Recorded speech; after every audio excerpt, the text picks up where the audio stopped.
We all have this mindset to resolve conflicts, but how adaptive we are to technological trends. So this forward thinking approach, make them thinking outside the box, be creative, become a solution provider. All these things will come when you have soft skills, when you have forward thinking, and you have good emotional intelligence.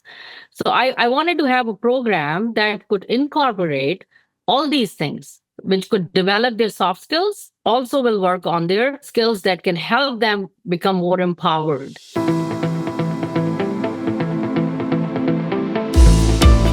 So welcome everyone today to this edition of Smarter Sourcing. My name is John Pavi, and today we are joined by Asmara Agha. She is head of strategic sourcing for Nitto Denko. Asmara, thanks for joining us today.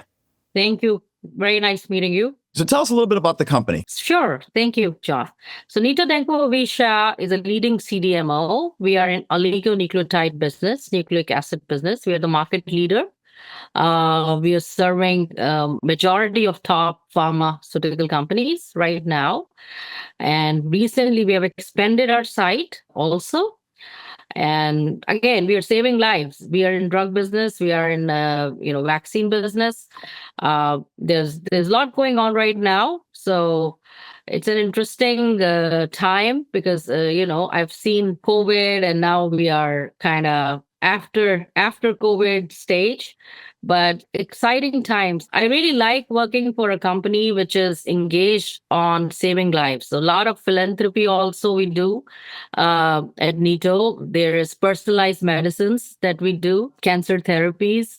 So it's a broad, huge, but my role is more on strategic sourcing side of the business.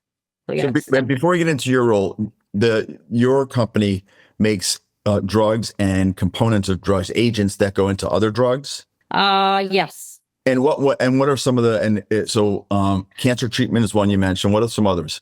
So there are a lot of things that we do with oligonucleotides. So I'm not going to get into the technicalities of that. I'm more on the procurement side of the business, okay, not on but yes, there's a lot more that they offer today. Okay. So tell me, you just got back from Japan. And yes. So you are still in somewhat of a training program there, even though you've been there for a couple of years, correct? That's an executive training. Yes, I am on that program. Basically, this time I have, and my team is actually, because Nitto Denko Corp is almost all over the globe. So there are people comprised of, they kind of came from Korea, there are people from Turkey, people from Belgium, people from, China, they're from Japan, from India. So it's all over the globe. And this trip, if I could say, it was a very fascinating trip because they took me to plant tours in Hiroshima. There's a beautiful plant in Hiroshima that is Onomichi plant, and the great initiatives that are happening over there on sustainability. And one of the things that inspired me the most is, they call it Himawari. What is Himawari? Himawari is like they engaged people who have neuromodular disorders and elderly population. They work together, and because it is said elderly population have more tolerance, and they work together on assembling the product. So they are making communities who are kind of disabled, but they're making them enabled, right? By working them together, they're providing them employment. So they're engaging community, which is a beautiful thing. And not just that, I've noticed in other plants also, there are people working, elderly population working at the, small cafeterias. So, which is beautiful. So you had people there from all over the world. Tell me a little bit about your organization, how strategic sourcing is constructed. I know it must be decentralized to a certain extent. You're all over the world. Tell us a little bit about how your structure, your organization is structured. So it's kind of matrix organization. So we have procurement and strategic sourcing and planning teams here. I have a team comprised of commodity specialist, direct material team, and I also have a team under me, which is indirect sourcing. So there are a lot of heavy equipment, capex, indirect procurement, and we collaborate because Nitto Avecia is a separate Like it's not a it's a company in independent, but it's part of Nitto Tenko Corp. So on indirect side of the business, we collaborate with global procurement, which could be any, like, global procurement is comprised of all the Nitto companies. So you can think about the opportunities where we can leverage the spend, right? So that's how it is formulated. And I also have started sourcing excellence within my department. So there's a sourcing excellence program. Through that, we are trying to achieve sustainability. We work on innovation projects with our suppliers. Vendor management is big thing. Vendor relationship management. So there's this. It's very interesting, right now how things are evolving. So then how many people are within your organization that are direct reports to you? So I have three direct reports, and and they also have direct reports. Like, Sure. there's a direct material team. There's a direct material manager under him. There are two sourcing commodity specialists, and then there is indirect sourcing team, and they also have two sourcing specialists, and then there is sourcing excellence. So I have a sourcing excellence program manager. That's how the team is. So you have a huge job, and speaking with folks like you in similar positions, especially those that come from the healthcare world, from the medical world, pharma. It's always amazing to me that the things that keep others up at night, other people who are in charge of strategic sourcing, heads of procurement, heads of supply chain. Their business is at stake if there's a breakdown in the supply chain. Yours is the same thing, but you said it yourself at the beginning. That you enjoy working for a company that saves lives. So you have a whole other, so does everybody else in the healthcare field. You have a whole other level of pressure when it comes to making sure that everything that's supposed to be where it's supposed to be on time is actually there. Tell us a little bit about your background and how it prepared you for this job, because you've got a deep background, including Black Belt, Six Sigma. Really interested to hear your take on your background and how it prepares you for the job that you have now. It's a great question. So I have worked for top Fortune companies like Medtronic and Thermo Fisher, and they trained me well.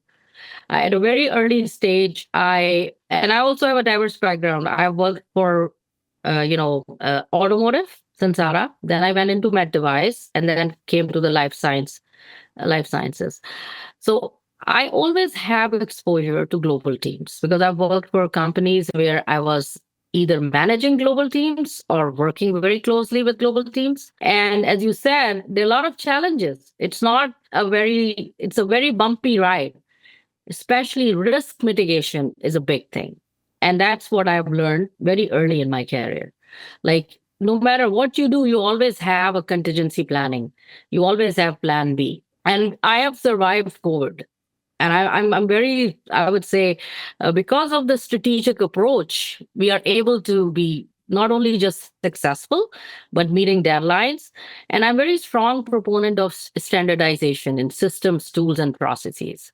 So definitely, if you have a good ERP system, if you have a right team in place, if you have great tools where you can analyze the data like Jaeger, Power BI, the simulations. I enjoyed data a lot. So I love to look at the data. Data tells me great story. And then on the basis of data, I formulate my decisions and my strategies. And as I said earlier, risk mitigation is very, very important, especially in today's world, where we are dealing with a lot of uncertainties. So you have to have proper planning. You need to look at the risk map. You need to have your heat maps ready. You need to understand the hurdles, right? Especially in the supply chain, the changing world trends. Again, it's important to be adaptive and reactive. Yeah, in a timely manner. You spent time as a consultant? I did, yes. Did that help at all? I mean, when you think about your consulting, because consulting it did, because way about especially matrix organizations. But I'm curious how your consulting days and that experience sort of is woven into your who you are now. Even prior to consulting, I was teaching at Bryant University. So I got a lot of opportunity to work very closely with top companies. And that's how my consulting started. And when you consult, you look at from outside, right? And you talk to people internally also, but when you have this outside thinking, and you evaluate things. And sometimes you have to rely on the things that people are sharing with you. But when you share your perspective, which can bring some forward thinking and problem solving, that helped. I always have this DMAIC problem solving approach when I look at the problems and issues. But yes, they're very similar problems that I've seen across companies. The problem is more about ERP systems are installed, but they're not trained, right? They don't know how to use it. There's multi-million dollar ERP system, but there is no sales and operations planning in place. And people don't know what they used to do things like on Excel spreadsheets. Now all of a sudden they have this great ERP system, but they don't know how to manage that. These are very common things that I've seen. The themes are across many industries. And then forecasting is always a problem. Culturally, because you're not originally from the U.S., you have worked for global companies. Are there any trends? Well, and I know this we're treading. I'm treading on delicate territory here. But are there any trends that you see, especially going just back from Japan and now working for a large Japanese company? Are there any trends that you see when you spend time over in Japan and spend time with supply chain leaders there, sourcing and procurement leaders there, that you say to yourself, boy, this is a strength that is sort of common, that you see quite a bit of over in Japan that you're trying to bring back here? Well, I must say Japan is technologically very advanced, right? They're very detail oriented. They also look at data. They're very adaptive to latest technologies like artificial intelligence. They're very eager, and I think they are ahead of us on all those things. We think about those things, they are practically doing it. I'm also a published author. I recently, my article on artificial intelligence has been published. It's mainly focused on inventory management. But again, I still feel like when I go to these conferences in New York and San Diego and anywhere, and I talk to the innovators, I talk to top people who are engaged on artificial intelligence, robotics, and all these things. There are innovators there, but they do not have the right controls in place. Even the top innovators in US. I'm specifically talking about US. But if you go to Japan, they have a proper, I would say, they're ahead of us when I talk to them. So are you saying that when you go there, let's say Japan, that they're already applying AI in a way that's really having a meaningful benefit, whereas we are still sort of swimming around trying to figure out how best to utilize AI in the most efficient way?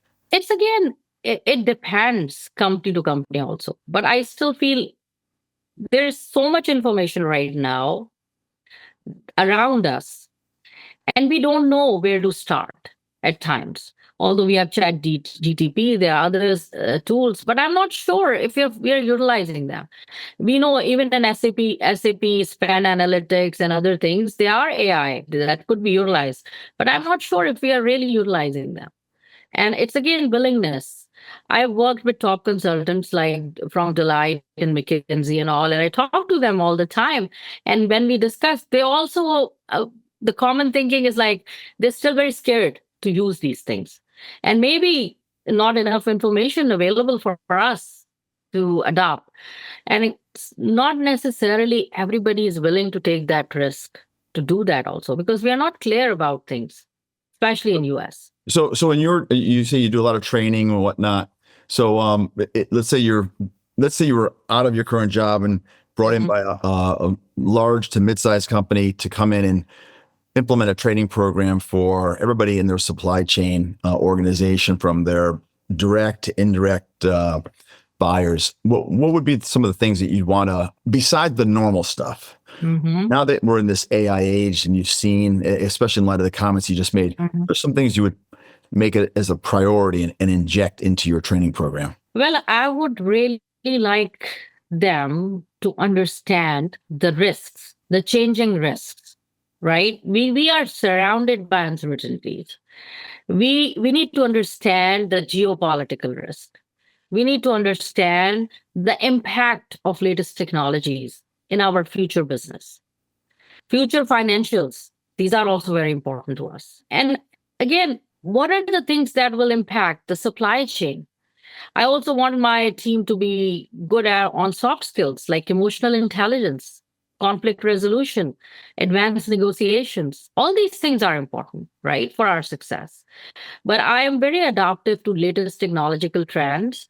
So I really want them to understand how will we be perceived in the next 30, 10 years, right? What is it for us? I still feel people are still not, we're still talking about, oh, let's get green belt, black belt. They're all good. But what about technological advancements? We all have this mindset to resolute conflicts, right? But how adaptive we are to technological trends. So this forward thinking approach, make them thinking outside the box, be creative, become a solution provider. All these things will come when you have soft skills, when you have forward thinking, and you have good emotional intelligence. So I wanted to have a program that could incorporate all these things, which could develop their soft skills, also will work on their the skills that can help them become more empowered, more independent, and be more successful.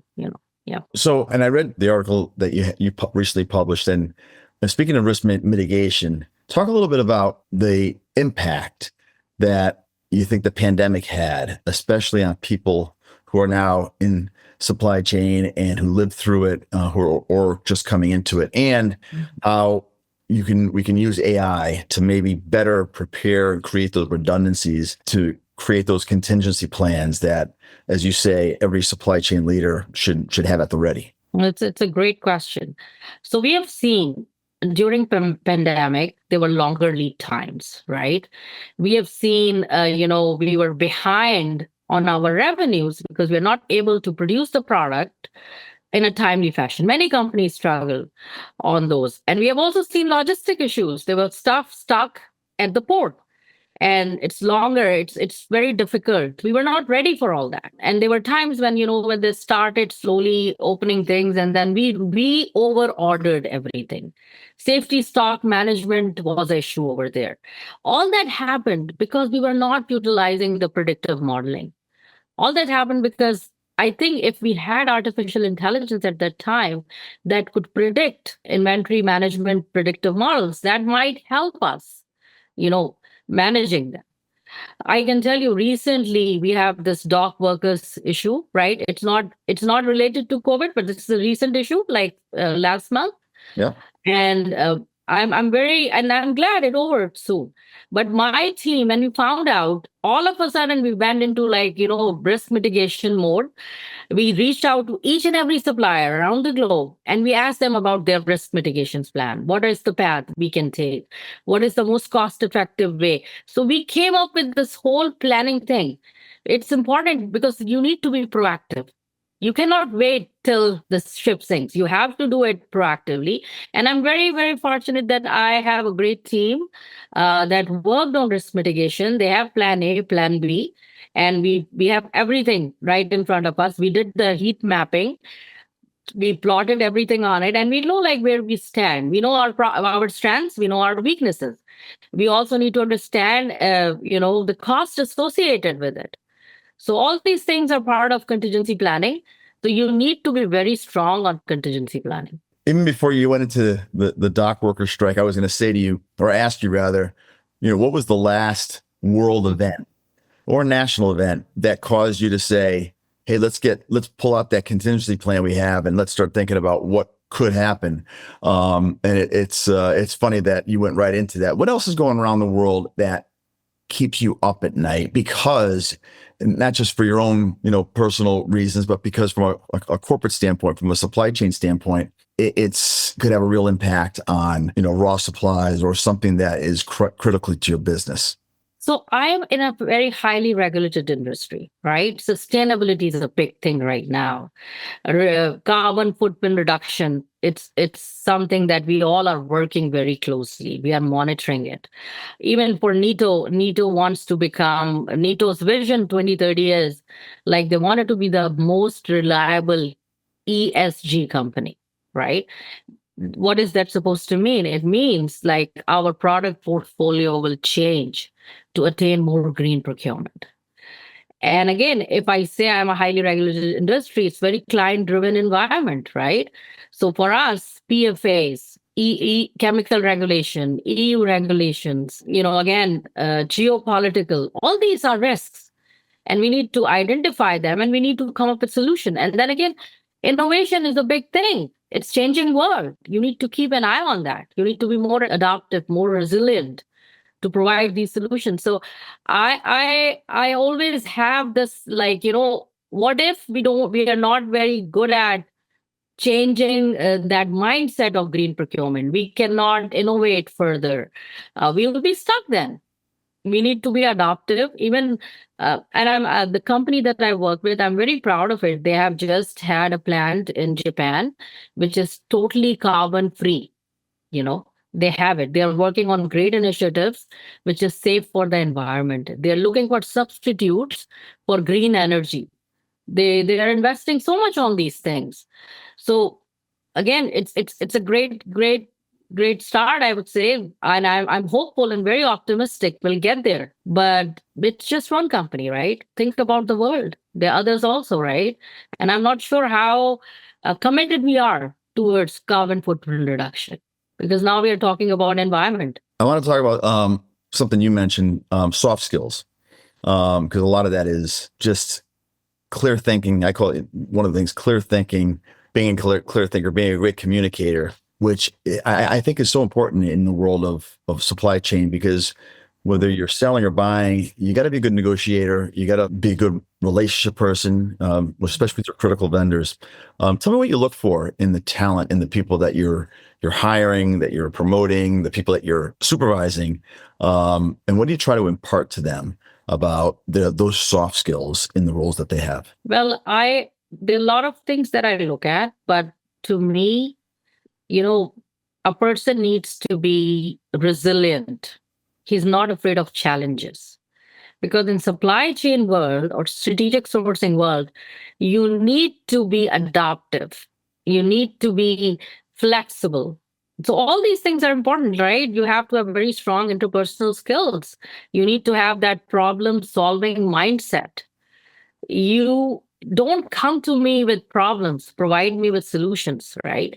You can identify 1,000 problems, but if you can give me a solution, then yes, then you are a person that I would love to work with. And my team is a change agent. That's how I view my team. Because the time I've actually built my team here. I brought in the right talent from top Fortune companies. And they're very resilient people. They're not afraid of challenges. They're change agents. They have implemented processes. They have streamlined processes.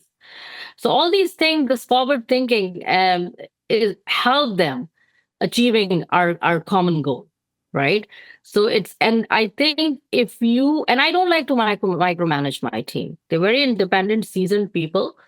They know how to navigate around challenges. They know how to take the organization to the next level, how to implement processes, how to collaboratively work with people. You need to have this positive, I would say, influencing mindset where you can influence people to get things done. Definitely negotiations, communications, everything helps, right? But being resilient and have that strong grit will take you a long way, and be more ethical. That's important. I'm thinking about interviewing with you and what that must be like, because I can already tell you're probably got a great radar for being able to tell, okay, this person's just not going to be able to hang in it, make it in this organization. And it's funny to me because I grew up in a household like that where my dad was a military guy, so I can see that's probably, and I like that answer. But I tell my kids all the time, you got to be resilient. You cannot have a thin skin no matter what you do, especially in a high pressure environment like yours must be. You're doing a lot on you personally. I know your company's doing a lot on DEI and whatnot, but I also see that you're very active both with training, but also as a moderator. Also in promoting women entrepreneurship, women executives. Tell us about some of your work in that area. So I came from Asia, right? I was born and raised in Pakistan. and I got married at a very young age. I was in my last year of engineering when I got married and came to US. My husband was US citizen. And the place where I came from, I've been trained well, right? But not necessarily the women empowerment was as big as it is in US, right? So when I worked for companies like Medtronic, I was part of the ERG network. I got the opportunity to work with the top level people like CEO of Medtronic, Umar Shrag, and I was the chair of cultural diversity. So I was engaged on those programs where we advocate for women empowerment. I was part of women network groups over there, and we got trained and we got groomed as a person to get to the next level, because women is still today face that challenge. Like, they cannot climb up to the ladder. It's hard to break the ceiling, right? For women. But I'm very fortunate that I have great mentors who guided me, and I am right now a mentor for others. And I have, when I was in Vienna at a conference, a TIDE conference, they asked me to moderate a panel discussion on equity, inclusion, women empowerment. And I participated with the top scientists, women leaders, and there were men as well on that discussion. And we shared our challenges. And I feel like it's not just Asia or Pakistan or India. I feel women face challenge all over the globe. That's what we found. Equal pay is still an issue. Not just Asia, it's America, it's Europe, everywhere. Still the same. So women have really, I would say it's a long way for them. We are getting there. Now the companies are making policies to promote women, to encourage women empowerment, and promote women to the next level or VP level. So which is good because that helped. And it does not just happen because there was this clear voice and there was this support system through ERGs that came out, and that's how it's all evolved. But I still feel there's still a lot to do. Equity, inclusion, and diversity is important for every person, not just women. And yeah, I still follow this very, very. And I right now, I work for a women leader, which I'm very proud of. My immediate boss is Tammy Cooper. It's the first female American president for a Japanese company. And she's very strong proponent of leadership, empowerment, ethical stuff, being resilient. So I would say I'm enjoying what I'm doing right now because I'm working first time in my life under a women president. Before Wow. it was a challenge, even not at Medtronic, neither not at any other Fortune company. It was a challenge. Well, pretty soon that's going to be someone else going to be saying that about you, and that they have that you're that person. I'm confident about that. What about women in supply chain specifically? What do you find yourself saying to them frequently that you don't have to say to men or others in terms of, is it being more assertive, being stronger negotiators, whatever? Is there something, there's a common thread that you find when you're managing women in the supply chain world? Well, I always tell them be resilient. We are equal, right? We have the same brain. We look at the world the same way. So sometimes it's very common. Men in boardroom, they have a louder voice, but louder voice does not mean they're right all the time. What's important is like how logical you are. How are you conveying your story? How are you influencing people by logic, by data, by your vision, right? That's important. But yes, we have faced challenges, and I always tell women to be strong, be resilient, be positive, and be optimistic, right? That's how you'll be successful. And I've worked with a lot of other successful women as well. And I've seen them that they're very strong and they are very empowered and they believe in empowering others. So if you uplift others, you empower yourself. That's how I see. And that's the advice I always give to those women. No, let's close with this. With so much going on around the world, and we're talking about the advancement of women, advancement of minorities, the impact of data, of AI, and just the changing geopolitical situations around the world. What's the next iteration? What's the next quantum leap do you think we're going to make? I had Someone, I asked this question recently, and the person giving the answer had come from a very interesting background and said he thought that transportation, the way we move things around the world, is going to change greatly with automated trucks, trains, you name it.